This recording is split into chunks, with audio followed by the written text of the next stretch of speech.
Bernadette, estamos ao vivo. Quer falar alguma coisa?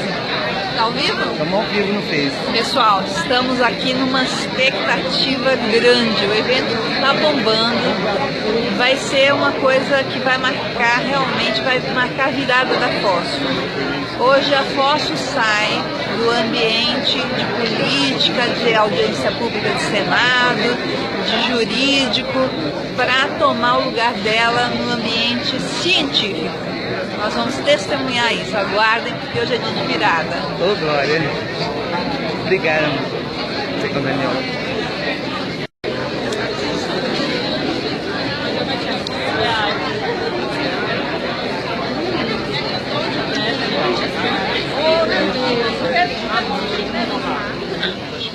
Vai passar um.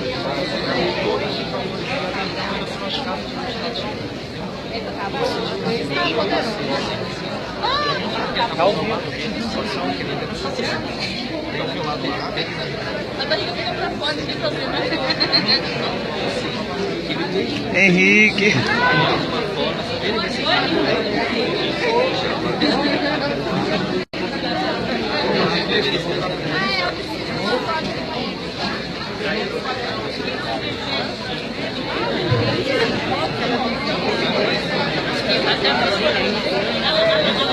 Senhoras e senhores, bom dia. O Sindicato dos Farmacêuticos do Estado de São Paulo agradece a presença e a participação de todos no seminário Fosfetanolamina em Debate. Hoje, os especialistas irão debater o uso da substância no tratamento do câncer no Brasil. Esperamos que este debate gere a reflexão e nos traga resposta para uma série de perguntas sobre a fosfetanolamina. Convido agora o presidente do Sindicato dos Farmacêuticos do Estado de São Paulo, Vicente Nis Maia, a abrir a mesa.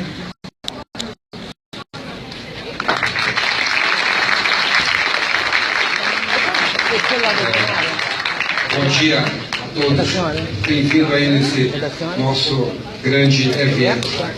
Bom, em nome da diretoria do Sindicato dos Farmacêuticos do Estado de São Paulo, agradeço a presença de todos aqui nesse grande evento. Agradecemos também a disponibilidade dos debatedores na dedicação e na participação deste importante evento de interesse público, que busca melhor entendimento técnico-social sobre o uso e o acesso da fosfetanolamina sintética.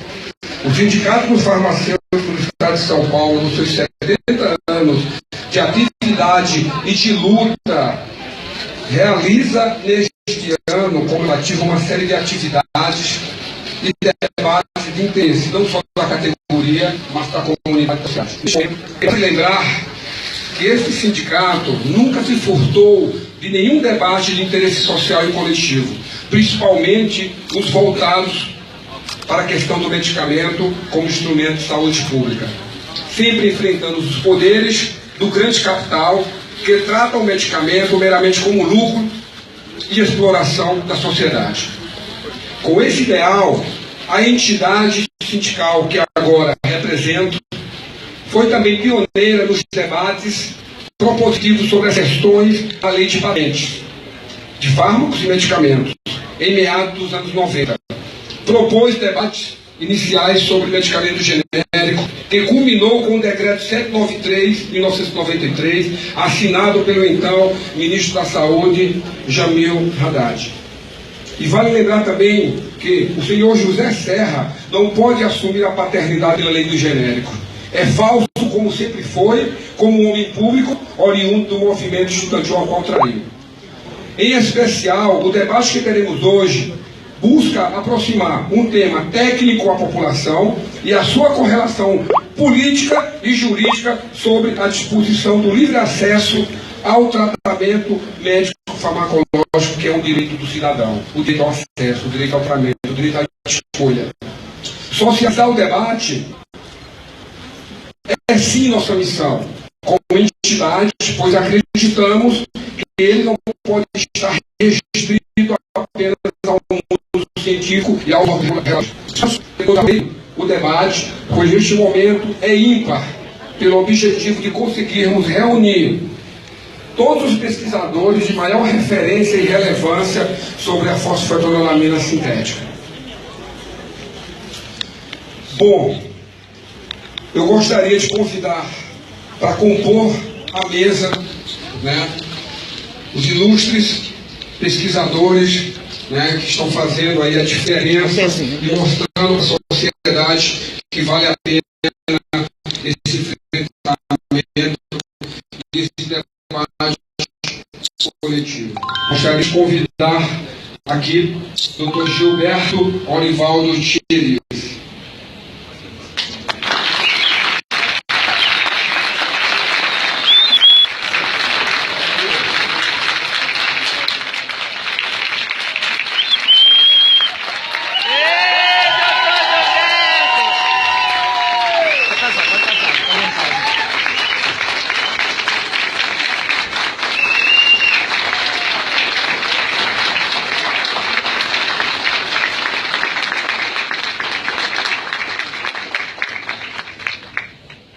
Gostaria também de convidar para compor essa mesa o Dr. Salvador Claro Neto.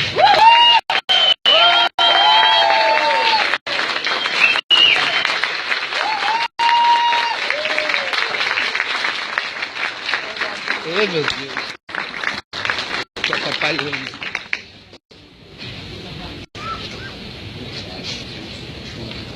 Também a presença, compor a mesa aqui, o doutor Otaviano Mendonça.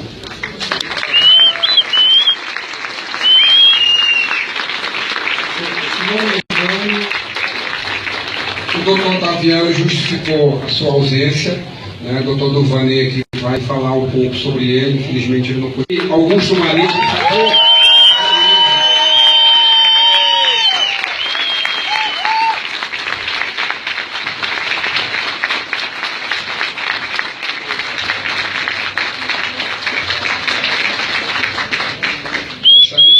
Também o Dr. Daniel Macedo Alves Pereira.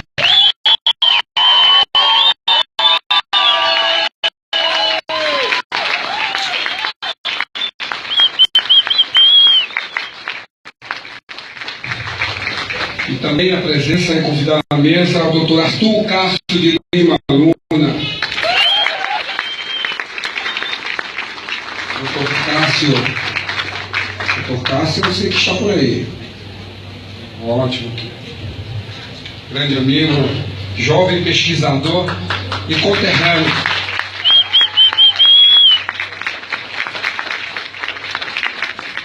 Gostaria de convidar também para compor a mesa a pesquisadora a doutora Larissa Kim Igashi Carvalho.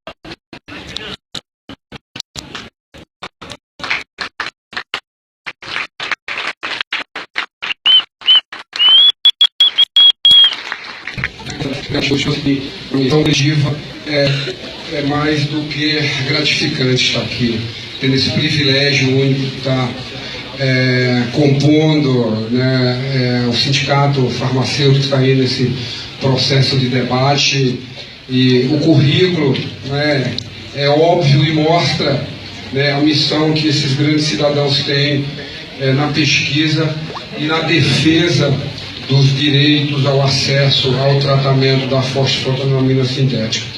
Eu vou passar a fala para o nosso primeiro palestrante aqui, que seria sequencialmente o Dr.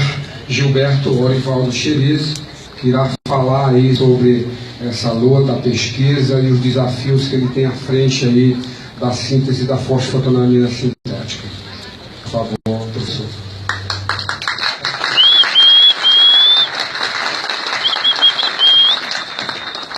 Bem, eu gostaria de agradecer a gentileza desse convite e a satisfação de estar junto com o pessoal de debate sobre a fosfamina.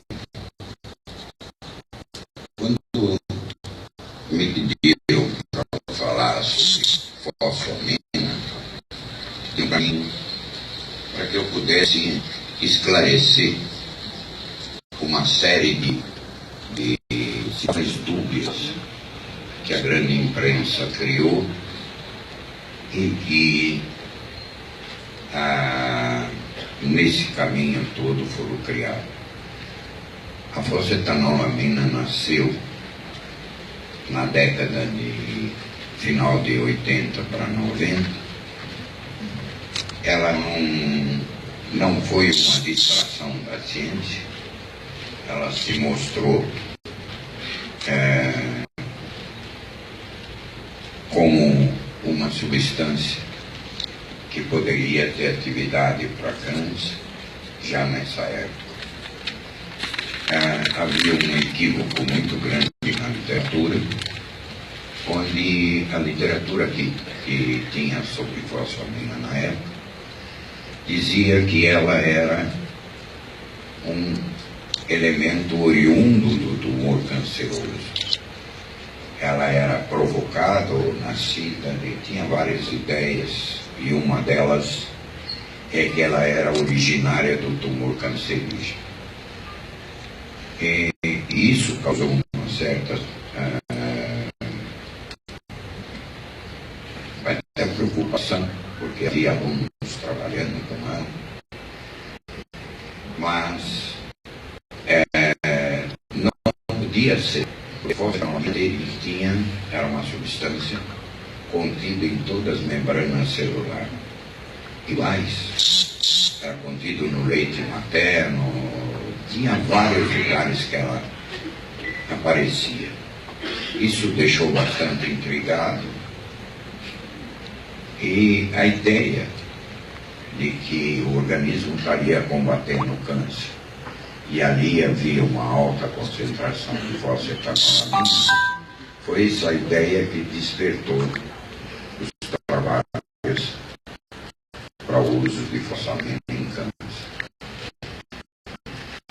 E é muito interessante durante toda essa trajetória da fosfamina, é aquela causa situações na sociedade médica e hospitais. Ela, a primeira vez que foi usada, se diz uma falácia muito grande quando diz que fosfamina nunca foi usada em ser humano. A fosfamina, ela iniciou dentro de um hospital. Tudo isso está perfeitamente documentado. No Hospital Amaral de Caruaru de Ju, lá iniciou, eu me recordo dos médicos que utilizaram. O mais interessante é que esses caras estão carentes na época. E ele veio a São Carlos exatamente para pedir ajuda à Universidade de São Paulo, onde as várias seções da universidade ajudaram. Era o pessoal da área odontológica, da área mecânica, da área eletrônica, da própria química, da própria física. O hospital tinha muita dificuldade com instrumentais parados, com dificuldades. E por incrível que pareça, a nossa associação do hospital foi para desenvolver algumas próteses no início. E as próteses, elas hoje se encontram em uso, que são as faladas, né? Não famosas, mas faladas, próteses de mamona. Essas próteses foram consagradas dentro desse hospital. Iniciou na área de urologia, uma cirurgia chamada orquetomia, que é uma cirurgia onde você faz a castração da pessoa que tem câncer de próstata, retirando os testículos. E como você não pode pode retirar e deixar o espaço vazio, havia necessidade de você adicionar uma prótese. Mas o hospital é muito carente e essas próteses de silicone eram muito caras. Nós desenvolvemos a de mamona e isso nos permitiu descobrir propriedades fantásticas. E nós fomos convidados nessa época para fazer parte do grupo para estudos de moléculas interessantes, que eles chamavam moléculas antitumorais, bactericida, que era a área que nós estávamos trabalhando, e prótese de mamona. Isso é um desenvolvimento muito grande, muito pesado, onde envolveu muita gente. E no Hospital Amaral de Carvalho foi escolhido 5 áreas: urologia, cabeça e pescoço, mama,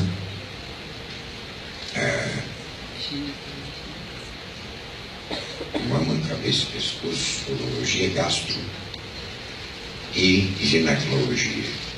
Essas 5 áreas foram expostas. Eu me lembro até um número interessante, era de 11 pacientes, porque não 10, né, porque não muito, 11 pacientes para cada uma dessas áreas. E começou o trabalho.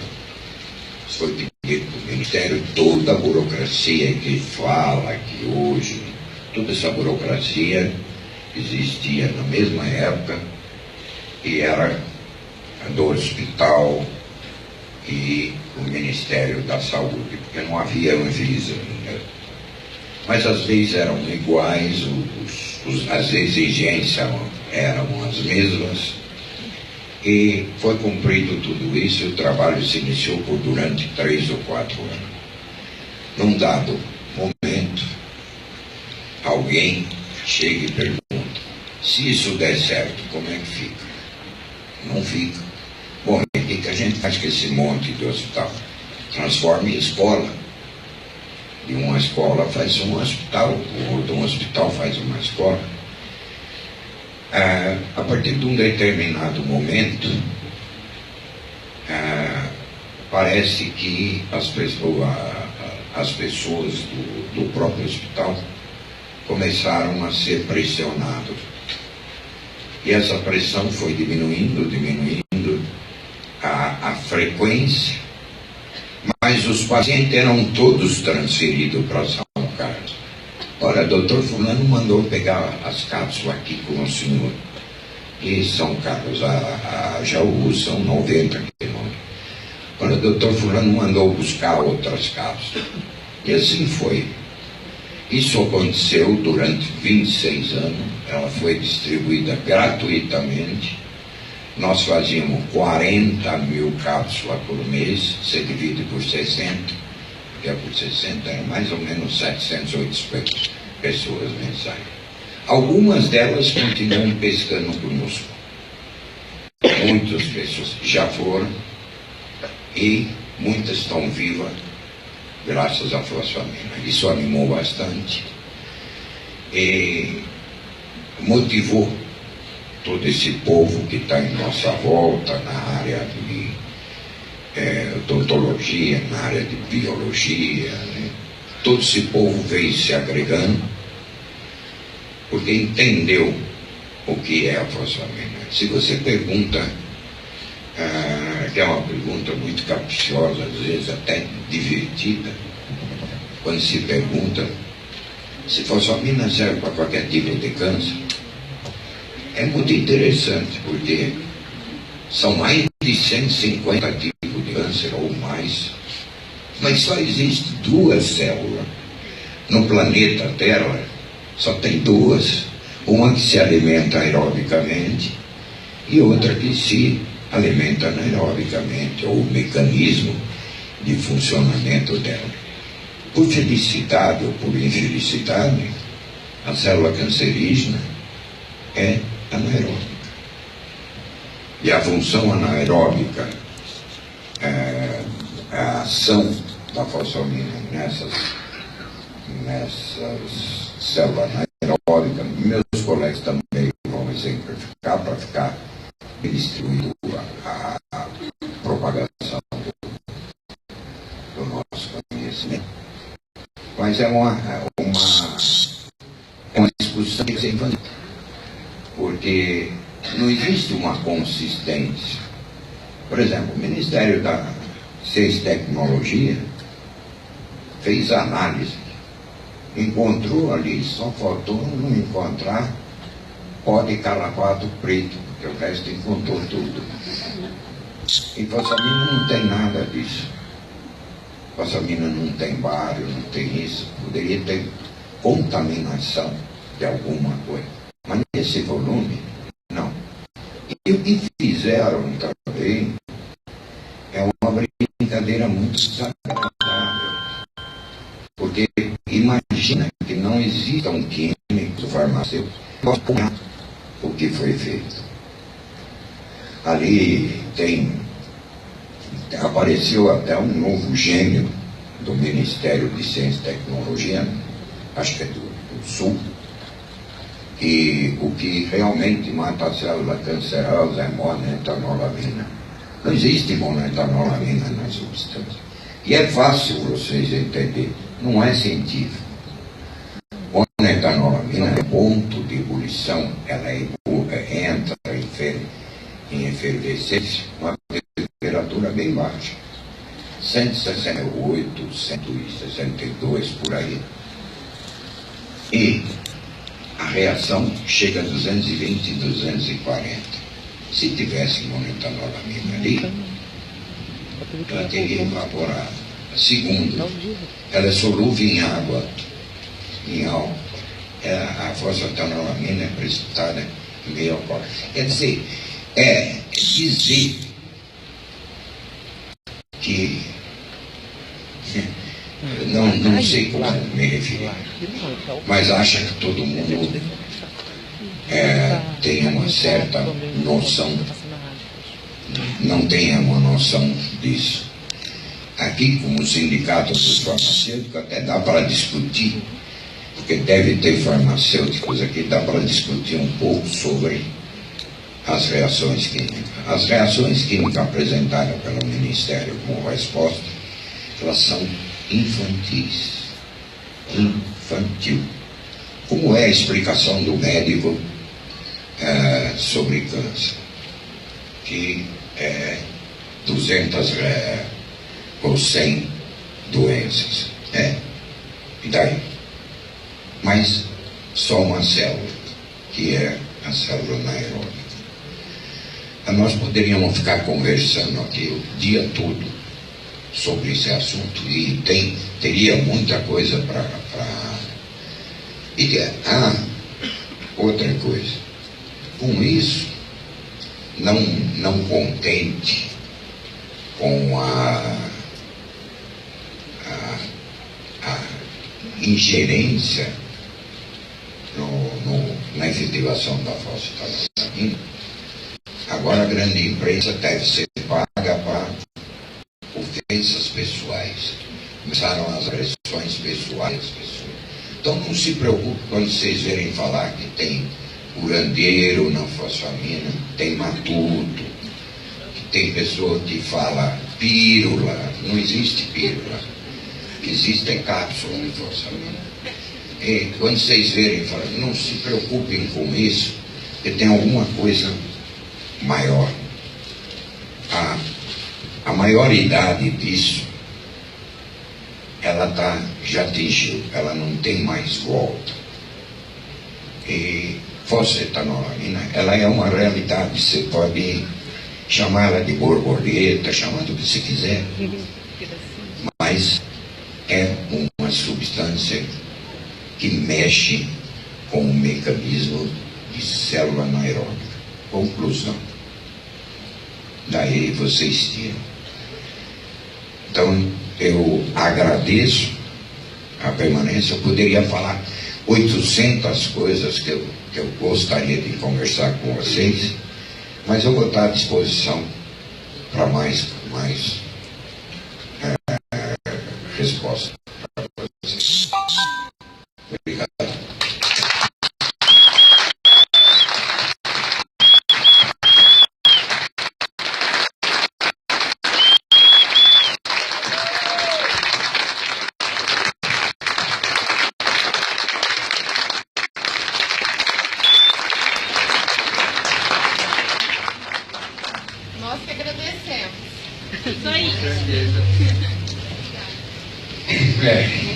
As poucas palavras do nobre pesquisador Gilberto, dá para a gente fazer uma série realmente de horas e horas de debate, de discussões, né, que realmente nós entendemos que é um caminho sem volta e esse enfrentamento é coletivo. Bom, vou passar agora a fala para o Dr. Salvador Clareto, né, currículo aqui invejável na área de química fina, de química analítica, de pesquisa, né, que vai esclarecer um pouco mais sobre essa questão da molécula da fosfatidina sintética. Por favor, professor.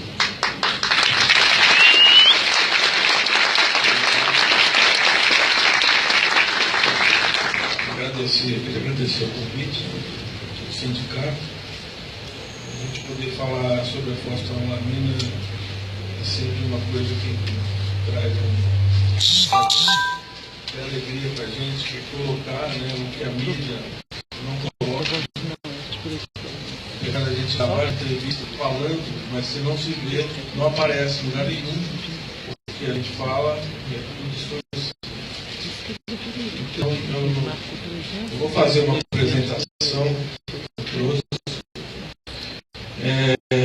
uma proposta de mecanismo de ação que a gente, o professor Gilberto, inclusive, vem falando há mais de 20 anos. Né? E depois o doutor Durvaney vai falar já embasando na parte científica. Então, eu vou tentar. Vou colocar para vocês de uma maneira mais simples. Aí depois o doutor Durvaney faz mais científico. Mas eu perdi uma parte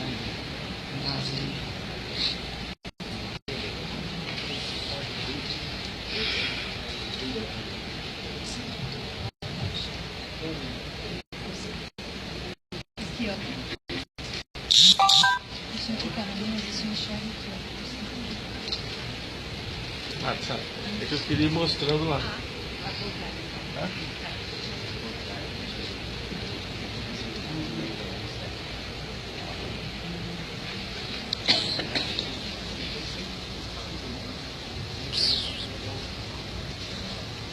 Bom, pessoal, o câncer é uma doença, né, onde a célula ela se diferencia das outras células, né? Então, a primeira coisa que nós começamos a pensar seria o seguinte: o câncer provavelmente ele originou de uma disfunção celular. E essa disfunção celular ela causou então uma diferenciação, e essa diferenciação provocou uma mudança no DNA. Então vamos propor como que seria esse mecanismo de ação. Vai passando. Bom, primeira coisa, essa disfunção, ela seria uma disfunção lipídica ou uma disfunção proteica, né? O nosso estudo mostra que essa disfunção ela é uma disfunção lipídica. Vou passar. Essa disfunção lipídica ela começa no nosso organismo quando a gente faz o exame de sangue. Você já começa a ter colesterol alto, triglicérides alto. Aí isso daí vai te levar mais para frente a um distúrbio hormonal, que também é derivado de lipídios, e doenças desmineralizantes. E a última doença vai ser a diferenciação celular, que é o câncer. Então, essa proposta de mecanismo, ela entra pela disfunção lipídica, sendo que a última seria a diferenciação celular, né? É quando a disfunção lipídica atinge a mitocôndria. Pode passar. Bom, então essa disfunção lipídica vai levar à diferenciação, que é o câncer. Pode passar. Bom, gente, aqui é uma célula, né? Todo mundo já conhece uma célula. Nós temos uma membrana celular, os vasos estão nutrindo a célula, as mitocôndrias, as organelas, o núcleo, tá? DNA. Então é uma célula normal. Agora, o que leva, então, essa célula normal a uma disfunção de comunicação? Bom, vamos imaginar, vamos agora pegar de trás para frente. Se o câncer é uma célula anaeróbica, né, o que pode ter levado essa célula a ficar anaeróbica? Por que ela está trabalhando só no sistema anaeróbico? Bom, aí a gente vai ver que tem outra característica do câncer. O citoplasma, o citosol, né, o líquido do câncer, que é o líquido que está dentro da célula, ele é ácido. Então, outra característica.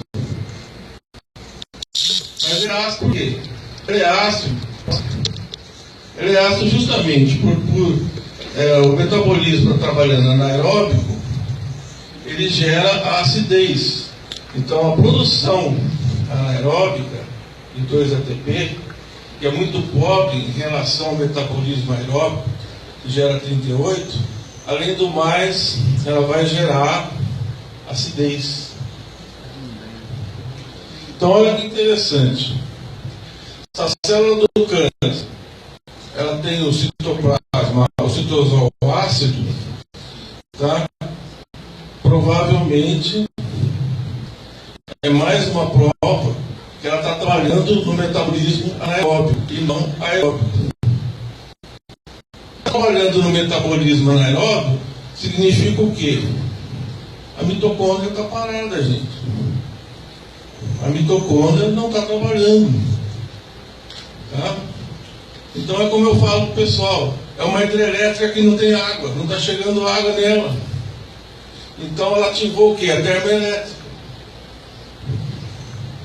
Entendeu? E a termoelétrica polui.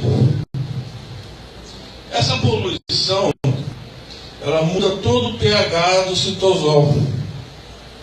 E essa mudança de pH, ela muda todo o equilíbrio interno dessa célula. Então todo o equilíbrio químico é mudado pela mudança do pH.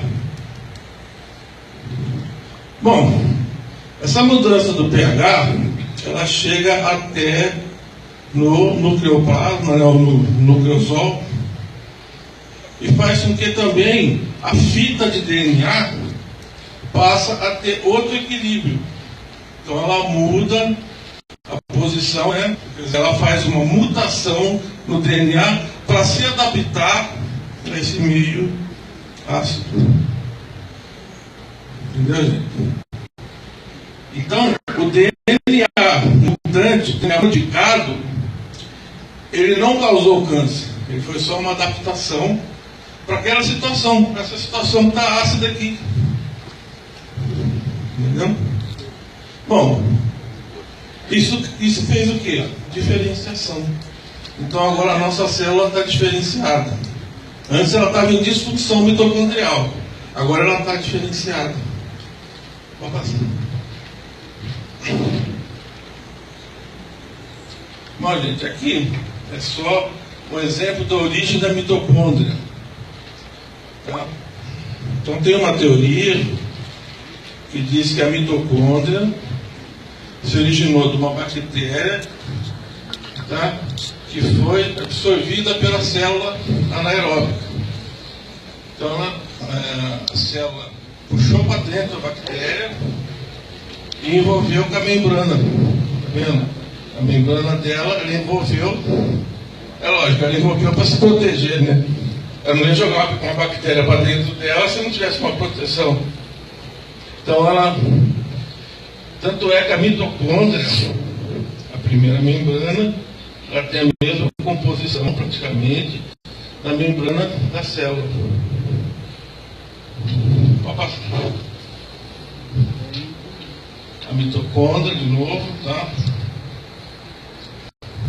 Pode passar. Bom, vamos voltar então para a nossa célula.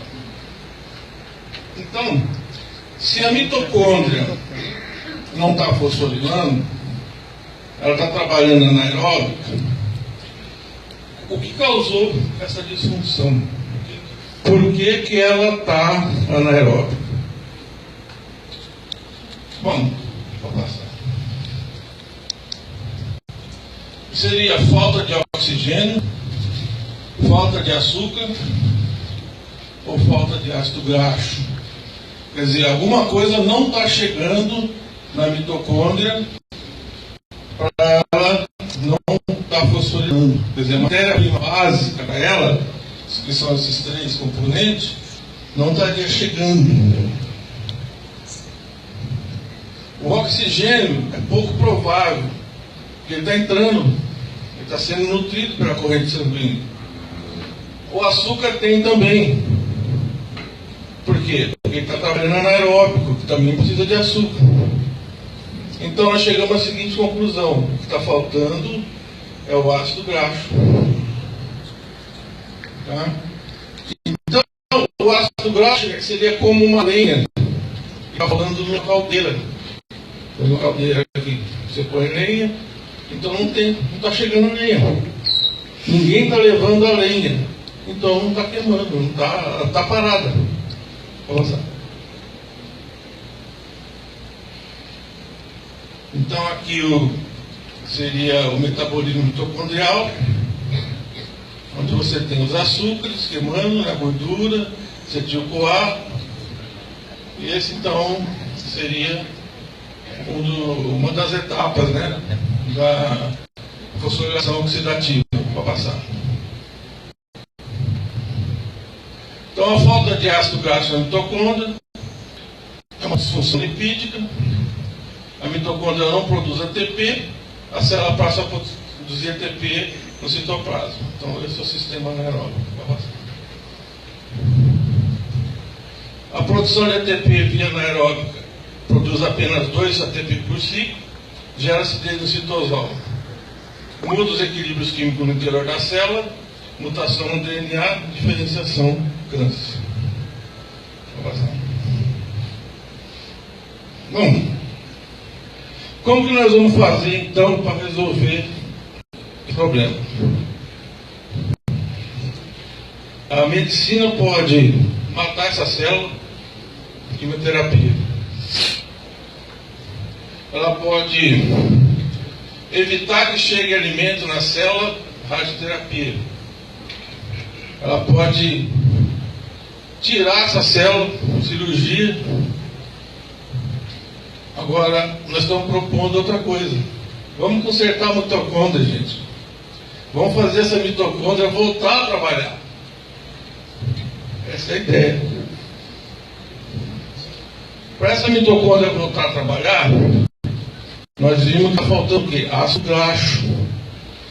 Então, quem que é responsável por carregar ácido graxo para dentro da célula? Como que o ácido graxo chega na célula?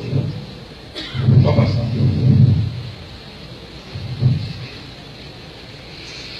Bom, quando você vai estudar ácido graxo, você esbarra nos fosfolipídios.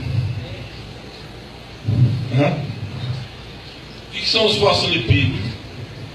Fosfolipídios são moléculas, né, que tem a parte hidrofílica e a parte graxa ou hidrofóbica.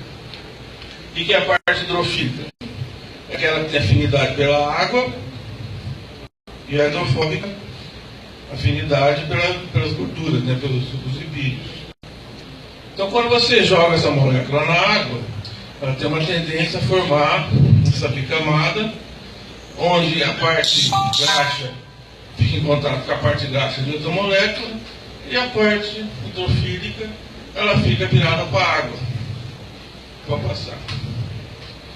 E ela chega a formar esse tipo de estrutura, chega a formar lipossomo, né? Então essa bicamada lipídica, ela é responsável pela membrana celular. Então, toda membrana celular tem essa bicamada lipídica. Se não tivesse esse lipídio, talvez não existisse a célula. Estaria tudo espalhado na água, não teríamos a célula. Tá? Vou passar. Bom, se o nosso ácido graxo vai ser levado pelos fosfolipídios, então nós resolvemos fazer o seguinte: quais são os principais fosfolipídios presentes na membrana? Então nós temos fosfatidilcolamina, fosfatidilserina, fosfatidilcolina e a esfingomielina. Esses são praticamente, tem outros, mas esses são os 4 básicos. Bom, o interessante é que o único que tem carga, tá, tem mais resultante de carga negativa, é a fosfatidilserina. A fosfatidilcolamina é neutra, a colina era neutra e a esfingomielina também era neutra. Então, gente, se você for procurar na literatura, como que seria a distribuição na membrana desses fosfolipídios? Pode passar. A literatura diz o seguinte: a fosfatidilserina, a serina e a fosfatidiletolamina, ela está para dentro da célula, que é a parte de dentro. A fosfatidilcolina e a esfingomielina, elas estariam na parte de fora. Tá? Então, se eu fosse escolher qual seria meu carregador, qual que é o fosfolipídio que poderia ter possibilidade de entrar na célula carregando meu ácido graxo para dentro, é lógico, eu vou escolher o que está para dentro, não o que está para fora. Então, seria ou a serina ou a fosfatidilcolamina. Só que a fosfatidilserina, ela tem essa carga, e essa carga vai dificultar a entrada dela. Então, o melhor seria a fosfatidilcolamina. Aqui é só uma distribuição, né? Mostrando que a fosfatidilserina e a fosfatidilcolamina, ela está praticamente para dentro do citoplasma, né? Enquanto as outras estão para fora. A mielina e a fosfatidilcolina estão para fora.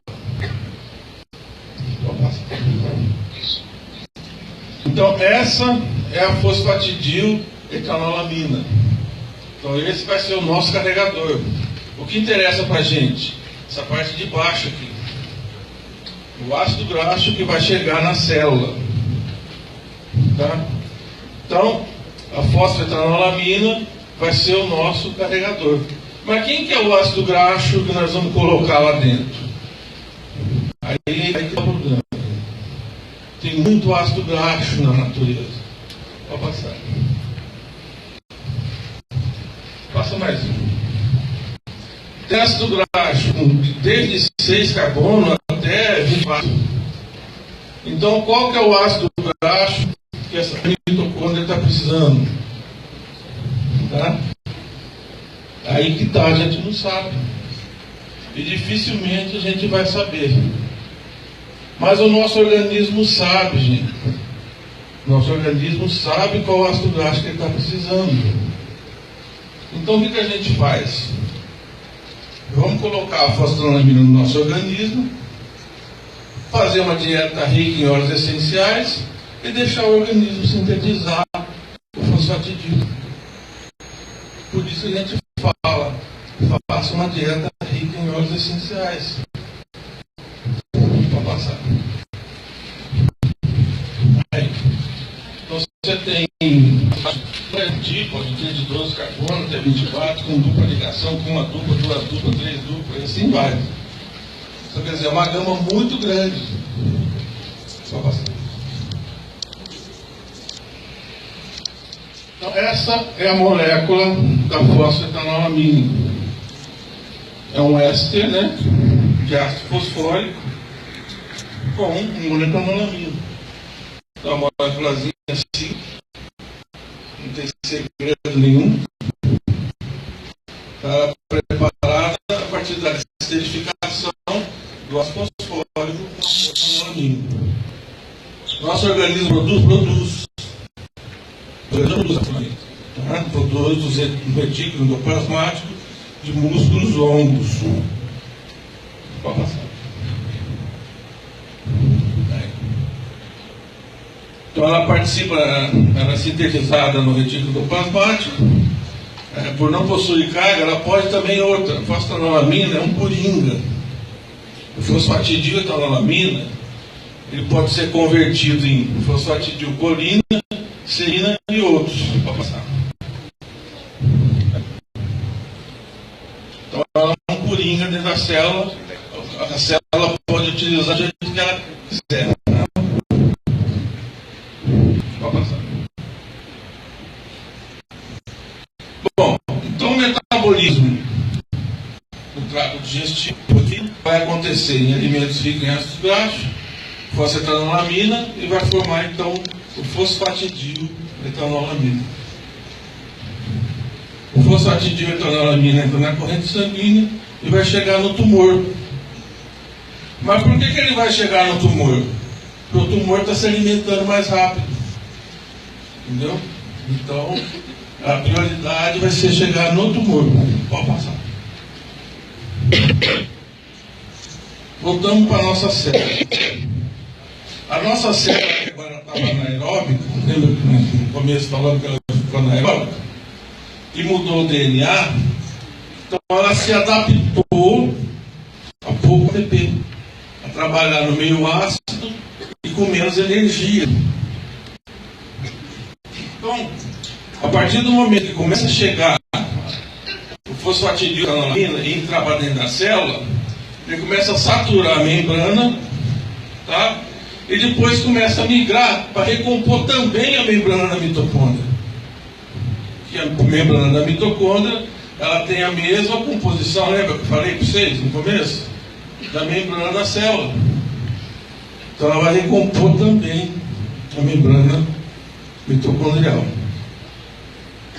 A hora que ela entrou na mitocôndria, ela vai para dentro. Ela começa a repor os ácidos graxos. Aí a mitocôndria começa a fosforilar. Aí, gente, o que acontece? Começa a produzir ATP, 38 ATP por mitocôndria, mas ela já está acostumada com 2. Ela se adaptou a 2. O que acontece? O núcleo dispara, então, o processo apoptótico. Entendeu? Ele faz com que a mitocôndria, tá, ela entre em colapso. Então, rompe essa membrana, ela libera o citocromo C, tá? Entre as fases, vai até a membrana da célula, joga a serina para fora, que tem carga, desbalanceia a carga externa da célula, ela começa a desgrudar das outras e dispara o processo apoptótico para a nossa parte imunológica e lá retirar. Então o tumor vai desaparecer. Então essa é a ideia. Não tem agressão nenhuma no organismo, entendeu, gente? Não é veneno, tá? É uma resposta metabólica. É o nosso metabolismo que vai retirar o câncer.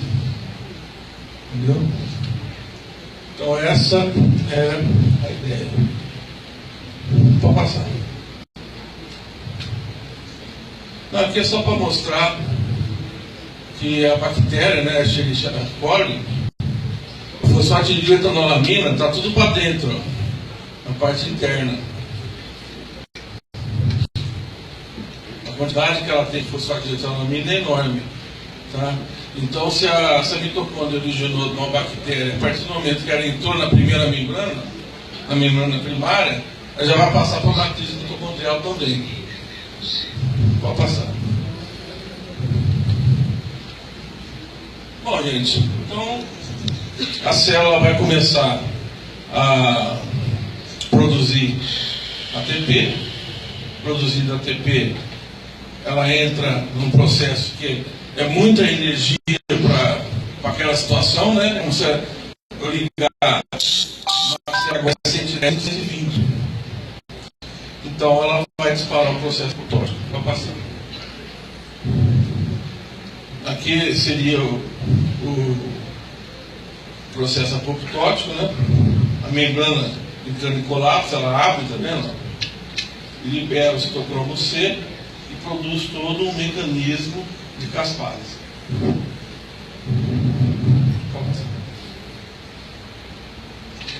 É pena que o Renato não está aqui, porque ele seria, talvez o Vaneira explica melhor que eu isso daqui. Essa parte aqui, acho que ele vai falar, né, Doni? Vai, né? Então acho que eu nem estou nesse processo aqui, aqui já seria a parte onde o pessoal utilizou em animais, tá? Então fez a aplicação da possamina em animais com câncer, né? B1610, o doutor Giovanni vai falar. Então, gente, essa seria então a proposta de mecanismo que o professor Gilberto já fez há mais de 20 anos. Então, quer dizer, não tem segredo nenhum, é uma outra maneira de olhar o câncer, é uma outra maneira de olhar a cura do câncer. Entendeu? De repente, desmistifica. Tudo se pensa de câncer.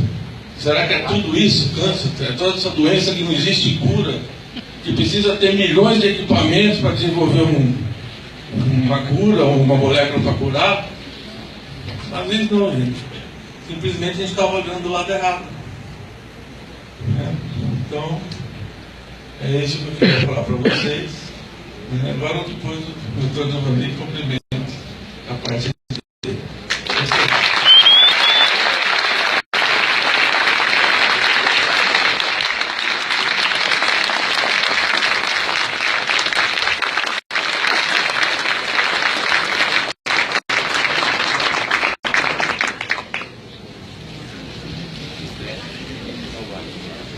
Bom, depois de uma aula magna dessa aí do professor Salvador, de uma linguagem didática, para a gente compreender realmente, que entender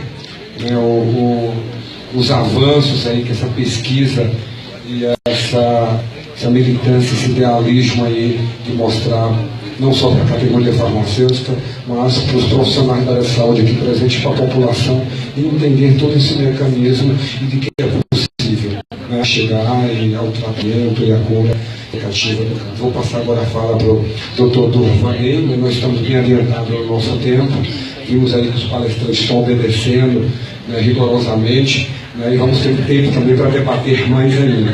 Vou passar para o doutor Durvanei, que também vai justificar a ausência do doutor Otaviano. Bom dia a todos. Bom dia.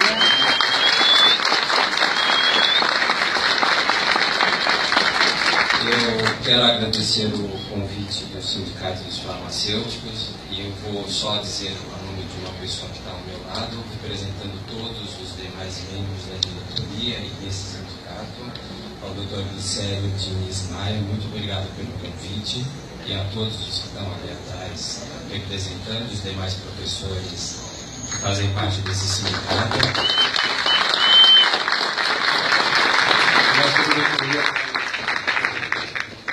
E eu só quero dizer uma coisa, eu conheço um pouco só da fosfetronamina, eu não tenho todo o conhecimento, eu estou aprendendo. Eu trabalho com células tumorais e mecanismos de controle da proliferação, com drogas, com imunoterápicos, com quimioterápicos, desde 1984, quando eu fiz a iniciação científica. Então, desde aquela época, eu trabalho até hoje com os mesmos modelos adorados, mas na mesma linha de pesquisa, eu entro na mesma linha com a mesma finalidade, mostrar mecanismos, que novas drogas, que novas moléculas, que drogas promissoras que novos tratamentos possam impedir o crescimento e a disseminação dessas células tumorais. Eu quero só ressaltar que, apesar de todas as audiências públicas que eu já participei, é a primeira vez que eu vou conseguir, no estado de São Paulo, para todos os pacientes, para todos os interessados, os curiosos, os estudiosos, os profissionais, apresentar o meu trabalho. Né? Todas as outras audiências, ou por tempo, ou por limitação, ou por problemas técnicos durante a apresentação, eu nunca consegui apresentar realmente o meu trabalho. Então, eram 234 diapositivos, eu reduzi a 90 e poucos, mas eu vou tentar não ultrapassar o tempo, mas eu vou explicar para que todos possam entender o que eu tenho de trabalho e as informações que eu colhi com esse tempo com a fosfetronamina. Com a fosfetronamina eu comecei em 2000, na década do início de 2000, quando o Renato foi ao laboratório. O professor Gilberto, nós nos conhecemos no dia da defesa da dissertação de mestrado dele, que eu participei da UNI. Então eu não conhecia esse composto e para mim foi muito bom porque eu trabalhei de forma descompromissada e os resultados estão aí para quem queira ou quem tenha interesse em estudá-lo. É uma molécula muito interessante e está se tornando promissora para vários aspectos, não só para tratamento de doenças neoplásicas, mas também para outras afecções neurodegenerativas. Tá? Então,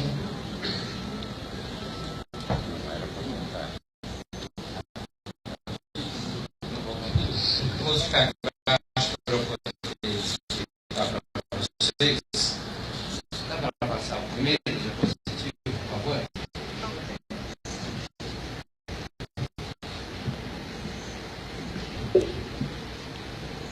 Olha, eu não fui originário desse instituto, eu fui durante um concurso, a minha formação veio da Faculdade de Medicina, onde eu trabalhava com esses modelos experimentais para drogas anti-inflamatórias, antitumorais, e o meu primeiro trabalho foi em pacientes que tinham leucemias e doença de Hodgkin, que é a linha de trabalho do laboratório.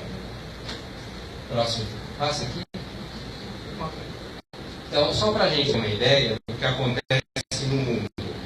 Por que as doenças neoplásicas elas têm interesse? Porque elas são doenças que, do ponto de vista global, têm um desenvolvimento importante e que há vários fatores de acesso aos tratamentos e ao diagnóstico precoce.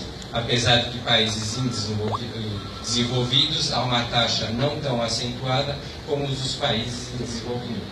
No Brasil, como todos os outros países, grande parte desses tumores eles afetam preferencialmente tipos particulares de tecidos, tanto no homem como na mulher, e cuja incidência está relacionada ao próprio diagnóstico e aos aspectos epidemiológicos.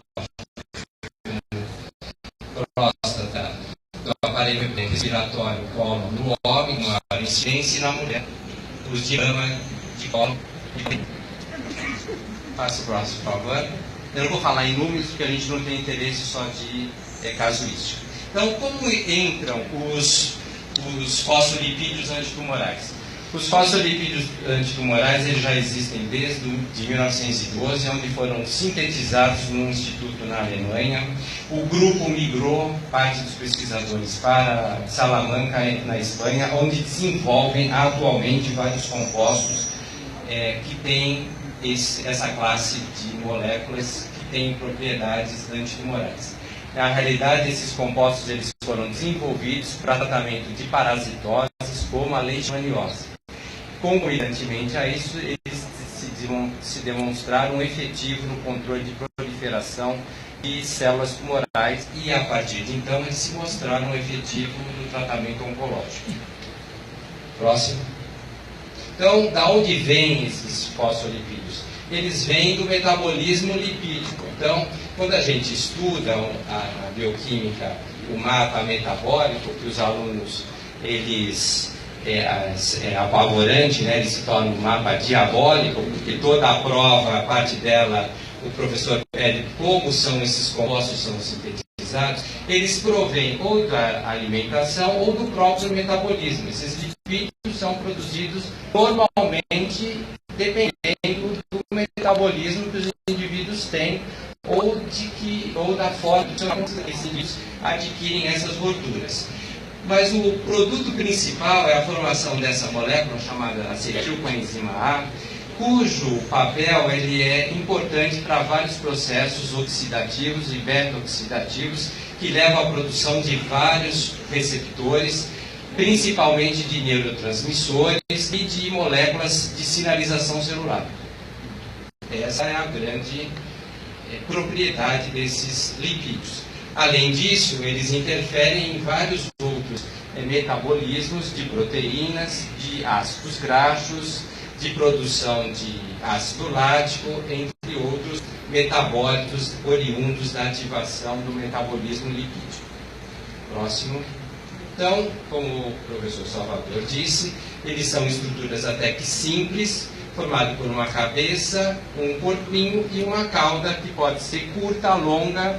Ela pode ter um bracinho só, ter dois, um curto e um longo. Há uma grande variabilidade dessa cadeia, cuja variabilidade permitiu com que essas moléculas possam e são sintetizadas.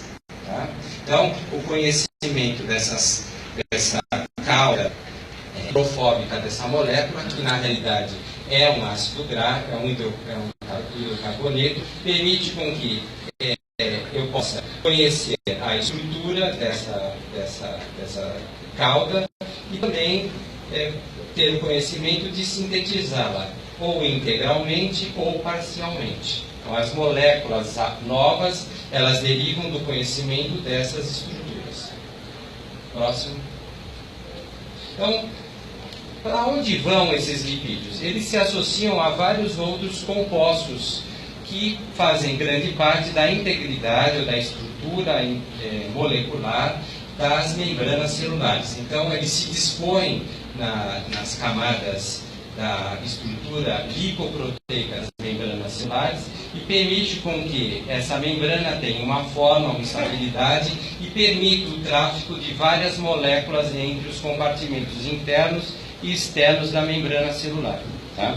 Além do mais, o conhecimento da disposição desses fosfolipídios livres ou associados a glicolipídios ou outros fosfolipídios permite com que tráfego de moléculas e de sinalizações internas dos outros compartimentos celulares possam ser iniciados, quer eles provenientes do meio externo ou do meio interno. Então há uma sinalização de moléculas que podem atravessar a membrana ou podem ser liberadas para o meio externo pela membrana celular. A primeira pergunta, poxa, será que isso diferencia para cada tipo celular? Sim, diferencia. A disposição e o teor, a qualidade é a mesma. Tá? Então, se eu analiso uma célula do fígado, ou se eu analiso uma célula do pulmão, ou se eu analiso uma célula do pâncreas, do músculo, o que vai variar é a disposição dessas estruturas e o teor. Então, na realidade, o que varia, a maior variabilidade é do teor proteico e não do teor lipídico. Tá? A única estrutura que há uma diferença quantitativa expressiva é a bainha de mielina, cujo teor seco dessas moléculas representam de 78% até 83% do teor lipídico e não proteico, que difere das demais membranas celulares. Próximo. Então, aonde, além disso, esses lipídios, glicolipídios ou glicoconjugados ou fosfoglicolipídios, eles estão distribuídos em todas as membranas celulares e também de organelas citoplasmáticas que têm também lipídios na sua estrutura, como a membrana tanto externa e interna da matriz e da membrana mitocondrial, do retículo endoplasmático rugoso e do retículo endoplasmático liso. Qual função desses lipídios, além de ser estruturas que permitem a integridade da forma dessa organela, ele permite com que compostos do citoplasma possam ser permeáveis a essa organela e deflagram vias de sinalização, ou seja, respostas celulares. A mitocôndria vai funcionar, o retículo vai sintetizar, o liso vai transportar, vai armazenar, vai formar vesículas do complexo de Golgi e assim sucessivamente. Eles estão envolvidos com a dinâmica celular. Além do mais, essas estruturas fazem parte da composição dos lipídios que sinalizam para processos fundamentais da sobrevivência celular e também da apoptose, ou morte celular programada. O que difere a membrana de uma mitocôndria das demais organelas é o teor proteico. Contrário às membranas celulares, as organelas têm um teor proteico maior, que representa 50%, diferentes do teor proteico de uma membrana plasmática. Próximo. Então, o professor Salvador mostrou todos os componentes lipídicos já existentes em vários tipos celulares. Eu chamo a atenção da bainha de mielina, que em peso seco representam no total de 73 até 80, 84 até 89% do teor lipídico. Okay? Visto que o cérebro tem uma barreira menos facilitada à permeação que os outros órgãos ou que outras estruturas celulares. Próximo. Então, esses lipídios, vamos agora ver os mecanismos moleculares envolvidos nesse processo. Eles se organizam, a grande descoberta foi que esses lipídios, está em inglês, mas vocês não se preocupem que eu vou traduzi-los, tá ok? É uma distribuição ordenada de moléculas de colesterol e de glicosfingolipídios que permitem com que esses microdomínios tenham uma interação diferente de outras áreas da membrana celular e que permitem a integração de compostos ou receptores via a presença, a adesão ou a ligação de estruturas na face interna, tá? Ou externa da membrana celular. Então, esses microdomínios. Próximo. Então, uma das moléculas que é responsável por que eu estou falando tudo isso? Porque os alemães já descreveram os mecanismos desses fosfolipídios, que são essas moléculas, esses microdomínios, que é formado, suponhamos que eu tenho uma forma tridimensional, tem uma outra parte aqui, são na dor que esses pacientes têm ao longo do crescimento moral. E é um fato que isso existe, tá? Não é fictício e sim científico. Tá? Próximo. Então, os fosfolipídios antitumorais, aqui estão 3 deles, existem outros. O que difere na estratégia molecular de síntese estão aqui, eles já existem em várias fases, até em fase 3, para mieloma múltiplo, para câncer de cólon de próstata. Eles, para esse composto, para esse que é a perifosina, a aerociclofosfolina, a aerofosine, existem vários compostos, eles são catastróficos no nome, mas eles são funcionais. O grande problema desses compostos que diferem da fosfetanolamina é que eles são hemolíticos e causam vários distúrbios gastrointestinais. Então, a estratégia molecular e se for diminuir a tem mais que envolvem desde hemorragia, efeitos e problemas próximos. Então, me disseram que não existem dados de atividade funcional pulmonar com aspectos da influência nutricional em doenças neurodegenerativas, entre outras. Desde 1974 que há esses dados na literatura. Próximo. Então, esses fosfolipídios, eles compõem várias estruturas existentes desde bactérias, dos eucariotos e procariotos, dos mamíferos em particular. Eles são envolvidos com diferentes estruturas, dando forma, complexidade estrutural nas organelas, do transporte de proteínas para outros elementos internos da célula. Próximo. Então, olha, dado a literatura, só para a gente sintonizar, eles alteram todo o mecanismo homeostático do fosfolipídio e do colesterol, foram escritos que tem várias propriedades de inibição de proliferação de vírus, com atividade antimicrobiana e antitumoral, que mostraram, como eu já disse anteriormente, eles diferem dos tratamentos quimioterápicos clássicos, com drogas quimioterápicas, porque não interferem no DNA e sim em estruturas de membrana celular. E o interessante, eles ativam moléculas que participam da atividade citotóxica mediada por linfócitos, então eles têm a propriedade de ativar a resposta imunológica. Além disso, eles se mostraram no trabalho de extração de microalgas, que impede a proliferação de uma célula utilizada no FDA para desenvolvimento de drogas, impedindo a proliferação celular. Próximo. Então, outro trabalho já em fase de uso em pacientes, multicêntrico, com a miltifosina, em meses de câncer de mama. Próximo, o mecanismo é o mesmo que a gente tem mostrado.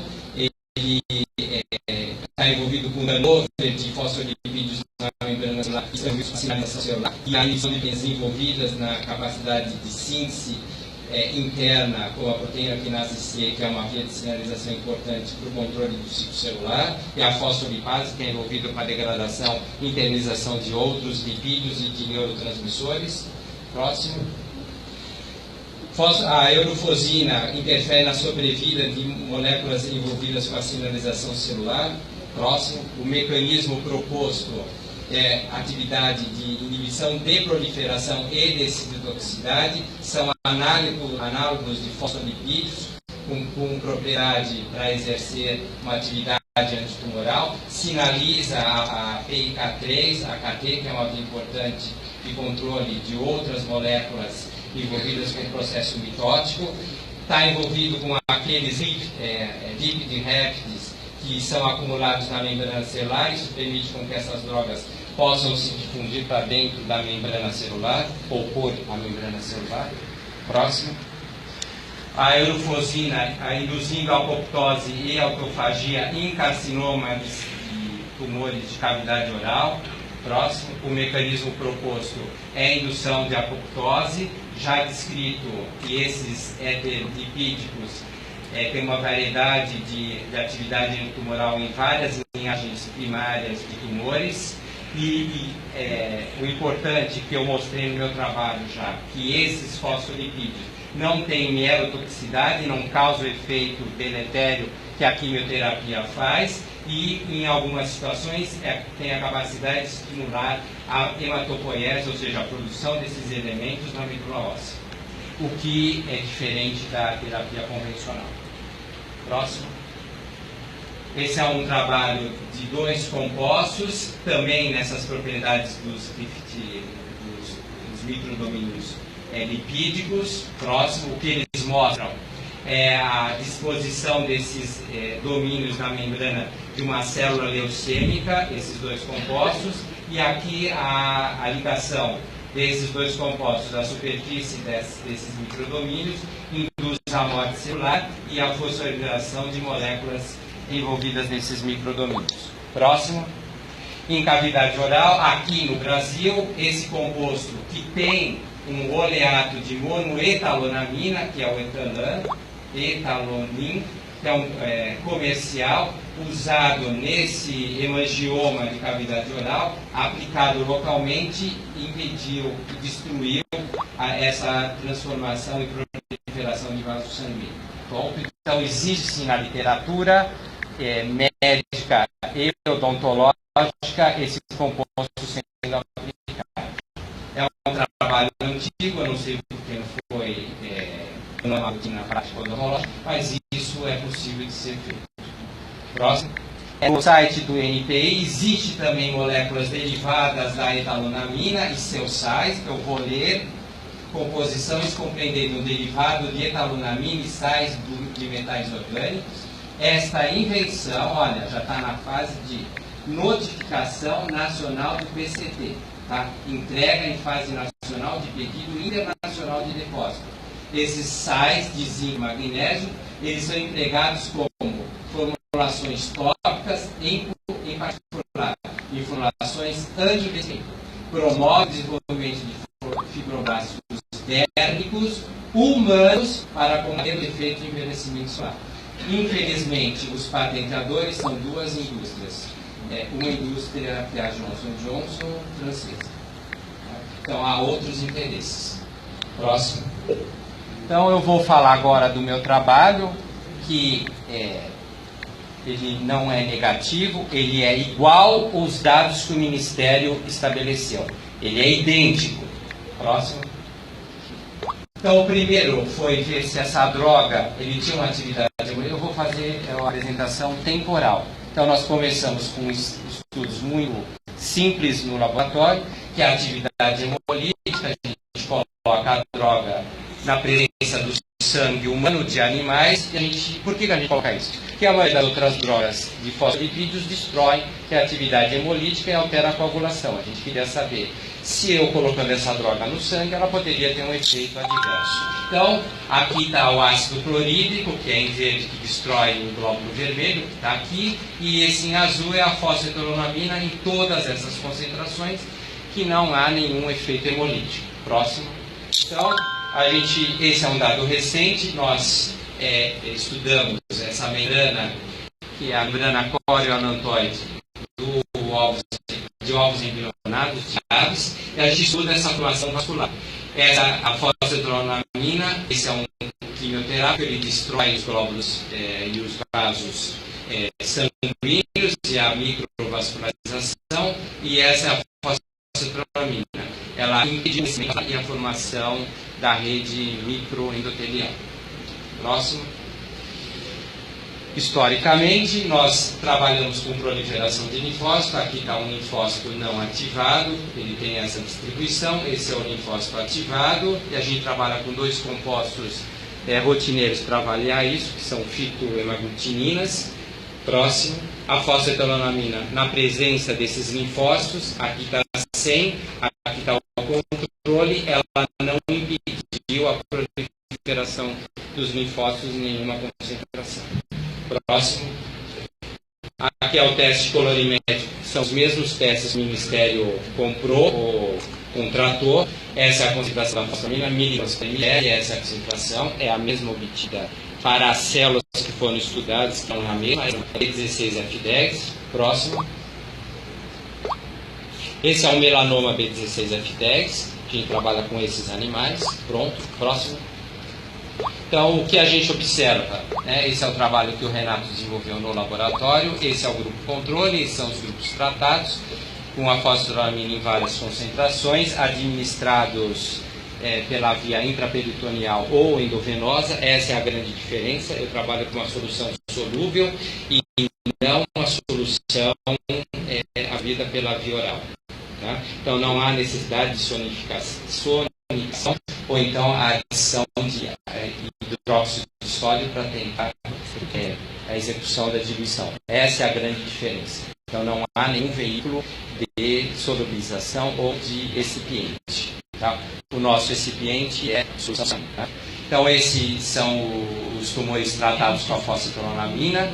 Os mesmos aspectos quantitativos de resposta eu obtive. Tem tumores que tiveram a regressão e tem tumores que não tiveram a regressão. Porém, eles estavam encapsulados e com pouca irrigação. Próximo. Esse é o aspecto histopatológico, esse é o tumor do grupo controle, aqui estão as células tumorais. O tumor é enegrecido porque produz melanina, esses pigmentos que são exteriorizados para a célula. Esses são os grupos tratados com a fosfetolonamina.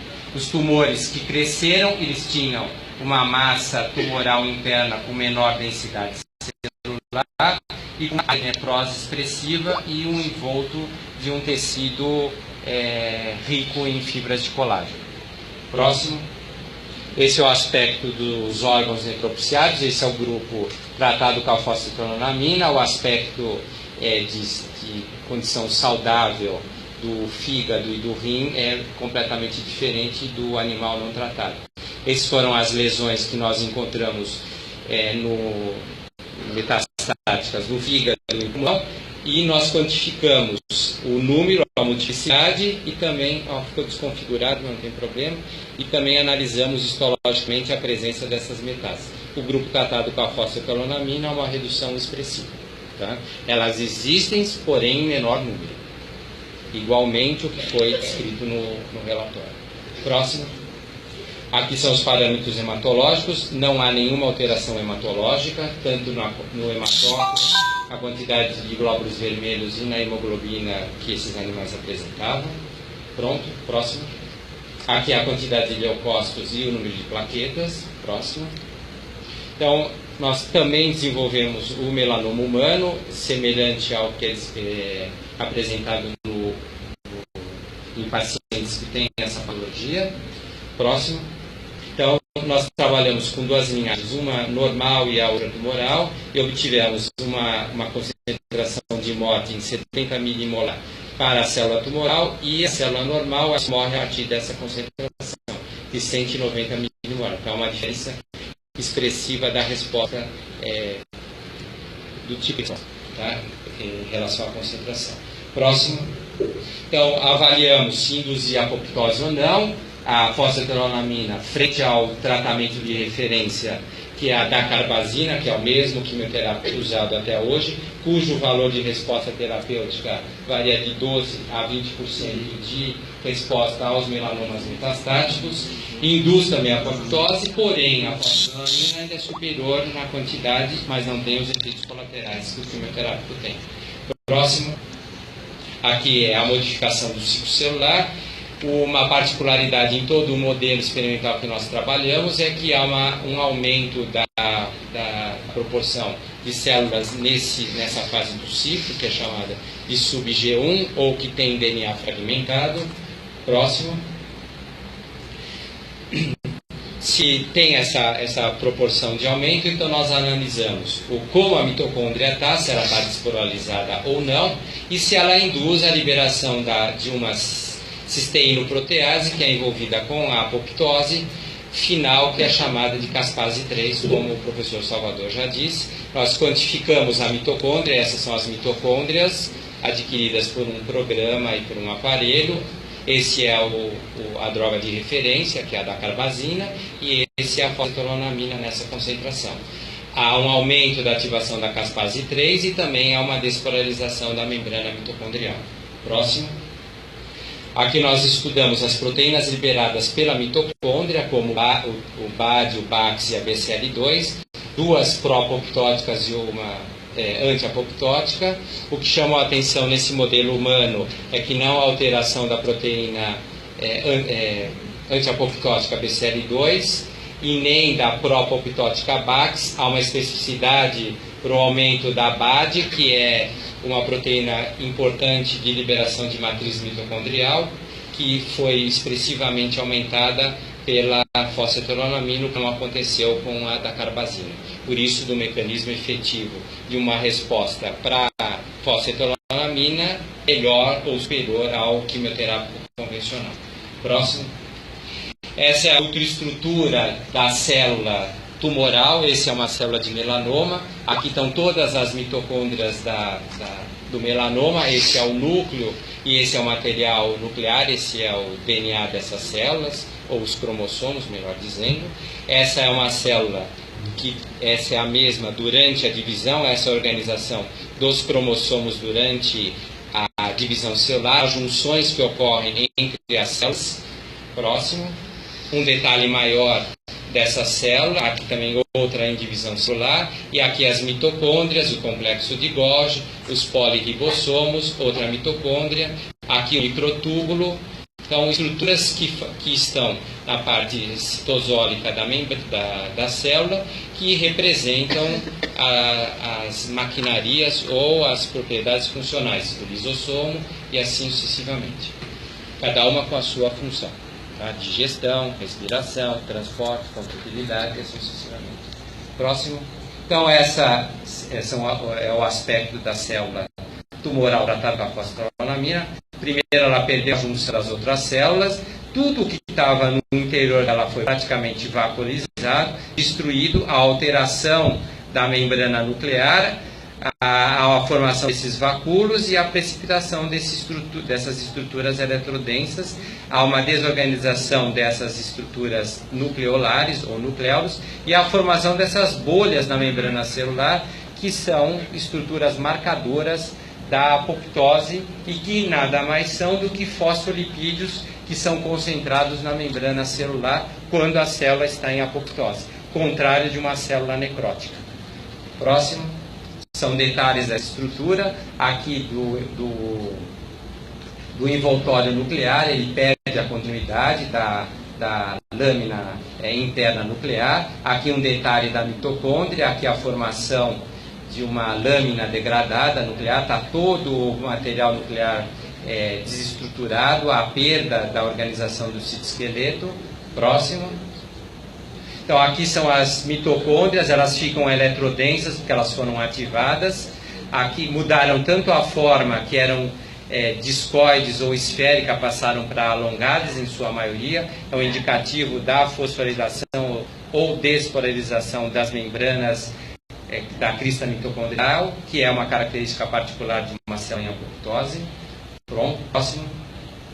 Aqui, esses tumores foram implantados no mesmo modelo que o MCTI fez, ele é implantado no camundongo nude, dessa linhagem aqui, BALB-C. Aqui as curvas, controle e tratado com a droga de referência e com as duas concentrações da fosfetronamina.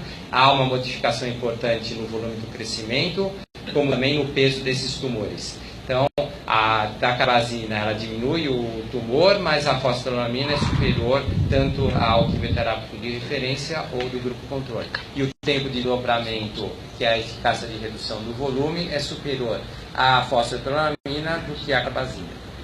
Próximo.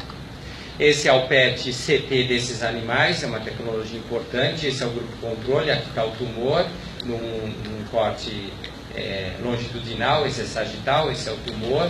Essas áreas vermelhas são as áreas